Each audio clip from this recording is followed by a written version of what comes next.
દર્શકો, સ્વાગત છે તમારું બનાસકાંઠા ન્યૂઝ નેટવર્કમાં અને હું છું તમારી સાથે દેવરાજ ઠાકોર. અને બનાસકાંઠા જિલ્લાના કેટલાય ગામડાઓમાં અત્યારે પણ જે રસ્તાઓની હાલત છે એ ખૂબ જ ખરાબ જોવા મળી રહી છે. ત્યારે ભાભર તાલુકાના હરકુડિયા ગામથી રડકિયા ગામને જોડતો આ રસ્તો જે અતિ બિસ્માર હાલતમાં છે. જે રસ્તો કાચો રસ્તો છે અને રસ્તો ડામર રસ્તો બનાવવામાં આવે તેવી એના ગામ લોકોની માગ ઉઠી છે. કારણ કે અહીંયા આ રસ્તો જે આ રસ્તા ઉપરથી લોકો જે પસાર થતા હોય ત્યારે ચોમાસાની ઋતુ ચાલી રહી છે અને ચોમાસાની ઋતુમાં પાણી ભરાઈ જવાથી એ કાદવ કીચડ તેમજ જોવા મળી રહ્યું છે. તેમજ અહીંયાથી કોઈ વાહન ચાલકને પણ પસાર થવું હોય તો પણ અહીંયા ખૂબ જ મુશ્કેલ વેઠવી પડે છે. ત્યારે અહીંયા જો આ લોકોને કોઈ પણ ઇમરજન્સી હોય, કોઈ પણ ડિલિવરીનો કેસ હોય, કોઈ પણ દવાખાનાને લગતું કામ હોય તો અહીંયા વાહન આવે તો આવે કેવી રીતે? ત્યારે અહીંયાના લોકોને અવારનવાર મુશ્કેલી પડી રહી છે અને વારંવાર આ લોકો હાલાકી ભોગવી રહ્યા છે. ત્યારે આ લોકોએ તંત્રને અનેકવાર રજૂઆતો કરવા છતાં તંત્રને અવારનવાર અનેકવાર 3-4 વર્ષથી છેલ્લા રજૂઆત કરવા છતાં પણ તંત્ર સામે આ લોકો રાચર રહ્યા છે. ત્યારે આ તંત્રને રજૂઆત કરવા છતાં પણ આ રસ્તાનું હજી સુધી કોઈ પણ કામ કરવામાં નથી આવ્યું. ત્યારે અહીંયા આપણી સાથે વડીલ જે મંત્રી અહીંયા નજીક આવી જઈશું. જે શું કહેશો આ રસ્તાની હાલત ક્યારથી અને કેવી રીતના તમે આ અંગે રજૂઆત કરી છે? સાહેબ, આ રસ્તાની લગભગ 40 વર્ષથી અમારો પ્રશ્ન છે કે આ રસ્તો અમારે રજૂઆતો તંત્ર સાથે ઘણી કરી છે પણ કોઈ ધ્યાન દોરવામાં નથી આવતું. અને જ્યારે આવું આફત જેવું કોઈ વાતાવરણ કોઈ હોય તો અમારે કોઈ ડિલિવરી હોય કે કોઈ બાળકો બીમાર પડ્યા હોય, કોઈ શાળાએ જવાનું હોય, આવું બધું હોય તો તકલીફ ઘણી વાતની હોય છે. અને અમે 40 વર્ષથી આની રજૂઆત કરે છે પણ કોઈ તંત્ર ધ્યાન આપતું નથી. ત્યાંથી અમારા બે હાથ જોડીને ન્યૂઝથી આપણે વિનંતી છે કે અમારે આ રસ્તાનું જમ બને તેમ તાત્કાલિક અમારા ડામર રસ્તો અમને પસાર કરી આલે. ના આપે તો પછી અમારે છેલ્લે ના છૂટકે અમારી પાસે ધારણા કરવો પડે. ના કરતા ભવિષ્ય માટે સાધન બાધન કંઈ આવે એવું ના હોય.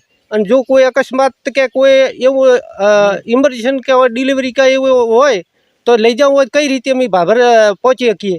એટલે અમારે મારી માગણી છે કે આ રસ્તો અમારે જેમ બને તેમ જલ્દી આ રસ્તાનું પસાર થાય તેવી આ તંત્રને અમારી રજૂઆત છે. કેટલા કિલોમીટર રસ્તો છે? આ લગભગ 4 કિલોમીટર છે. 4 કિલોમીટર રસ્તો અહીંયા નજીક આવી જશે. કોણ પણ છે આપણી સાથે જે આ રસ્તો છેલ્લા કેટલા સમયથી આ ખરાબ છે? કેટલી સમયથી આ હાલત છે? તકરીબન 40 વર્ષથી રસ્તો ખરાબ છે. રસ્તામાં કાદવ કીચડ હોવાથી આવા જવામાં બહુ તકલીફ પડે છે અને આગળ વરસાદના કારણે પાણી ભરાઈ જવાથી તકલીફ બહુ લોકોને પડે છે. આગળ રહેતું હોવાથી લોકોને અવર જવર થતું નથી. જ્યાં બહાર જવાનું હોય તો એના માટે તકલીફ બહુ પડે છે. એના માટે સરકારને તંત્રને નિવેદન છે કે આ રસ્તો તાત્કાલિક ડામરવાળો બનાવી આપવા વિનંતી. હવે આ રસ્તા ઉપર અંદાજે કેટલા કરાવેલા છે? આ રસ્તા ઉપર તકરીબન 35-40 કરાવેલા છે. 35 થી 40. હા, શું કહેશો? અગવડતા આટલી પડે છે છતાં તંત્ર તમારી કોઈ પણ વાત ધ્યાનમાં નથી લીધી? અમે તંત્રને 2017માં રજૂઆત કરી હતી. તેમાં તંત્રએ કીધું હતું કે રસ્તો બનાવી આપવામાં આવશે પણ આજ સુધી બનાવી આપવામાં આવ્યો નથી. ઘણી રજૂઆતો કરવા છતાં રસ્તો હજી સુધી બનાવી આવ્યો નથી. રડકિયાથી રડકિયા અને લુણશીલા આ પંચાયત ભેગી હોવાથી આવા જવા માટે લોકોને બહુ તકલીફ પડે છે. છેલ્લા 4 વર્ષથી રજૂઆત કરો છો? છેલ્લા 4 વર્ષથી રજૂઆત કરવામાં હજુ સુધી હવે અહીંયા કોઈ ઇમરજન્સી હોય, કોઈ પણ ડિલિવરી હોય, કોઈ પણ કેસ હોય અને અહીંયા કોઈ પણ જાતની આ ના થાય તો એ જવાબદાર કોણ? આની જવાબદારી તંત્રની જવાબદારી રહેશે. કારણ કે ઘણી રજૂઆત કરવા છતાં કંઈ મેળ પડ્યો નથી એટલે તંત્રની રજૂઆત બોલી જવાબદારી રહેશે. હવે શું માગ કરશો?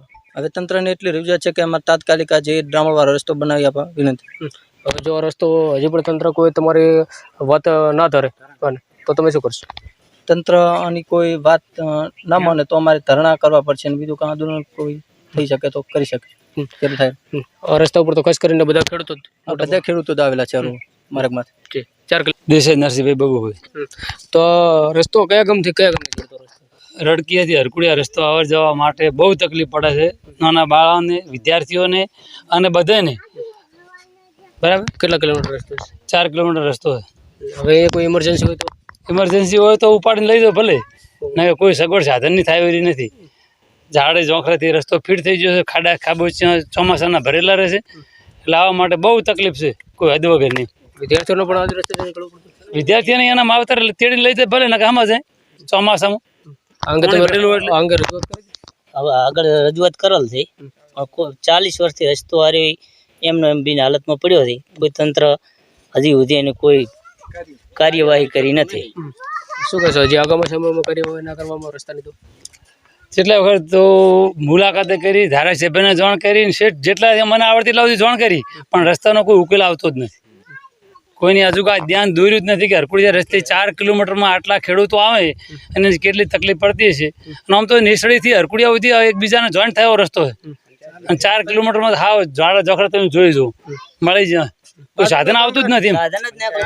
આગામી સમયમાં રસ્તાનું કામ કરવામાં નહીં આવે તો આગામી સમયમાં રસ્તાનું હજી સુધી કામ કરવામાં નહીં આવે તો તમે આગળ પગલા ભરશો ને ઉપવાસ ઉપર ઉતરી જા. હા હવે તો કેટલી તકલીફ ભોગવી બધા વડીલો જતા રહ્યા આમાં આમાં તો માગ કરવામાં નાના ભૂલકાનું શું અમારે શાળામાં ભણાવવા કે નહીં આમાં અહીંયા ભણશે છોકરી પાછળ ભણ જ રહેવાના ને. ખાસ કરીને આ રસ્તા ઉપર તો ખેડૂતોનો બધા ખેડૂતો જ છે આમાં તો કોઈ ધારાસભ્યનું ઘર જ નથી નકર વહેલો રોડ થઈ ગયો. ખેડૂતો અહીંયા ડેરીએ જવું હોય તો ડેરી જવાની તકલીફ છે બહેણી હાથમાં પકડીને જાઓ 15 લીટર દૂધ હાથ તો બધા તો શાળા પડી જાય અંગૂઠામાં કોઈ તકલીફમાં પાર નથી. શિષ્ય જે રીતે જોઈ શકો છો કે અહીંયા રડકિયા ગામથી હરકુડિયા ગામને જોડતો આ માર્ગ 4 કિલોમીટરનો આ રસ્તો ડામર રોડ બનાવી આપવામાં આવે તેવી આના ગામ લોકોની માગ ઉઠી છે. તેમજ અહીંયા આ રસ્તા ઉપર ખાસ કરીને મોટા ભાગે ખેડૂતો જે અહીંયા વસવાટ કરે છે અને અહીંયા બનાસકાંઠા જિલ્લો ખાસ કરીને પશુપાલન ઉપર જ આધારિત છે ત્યારે અહીંયા મોટા ભાગના અહીંયા ખેડૂતો ડેરી દૂધ ભરાવવા માટે તેમજ ગામના કોઈ પણ કામકાજ માટે અહીંયા જતા હોય છે. અહીંયાથી જ આ રસ્તેથી જ લોકોને પસાર થવું પડે છે. તેમજ અહીંયા જો કોઈ પણ જાતનો ઇમરજન્સી કેસ હોય કોઈ પણ જાતનો પેશન્ટ હોય તો અહીંયા ઇમરજન્સી વ્હીકલ આવે તો આવે કેવી રીતે? આ લોકો છેલ્લા અંદાજિત 2017થી જે રીતે જણાવ્યું ત્યારથી આ લોકો આવી રીતે પારાવાર ખૂબ જ મોટી હાલાકી વેઠવી રહ્યા છે. તો આ તંત્ર દ્વારા આ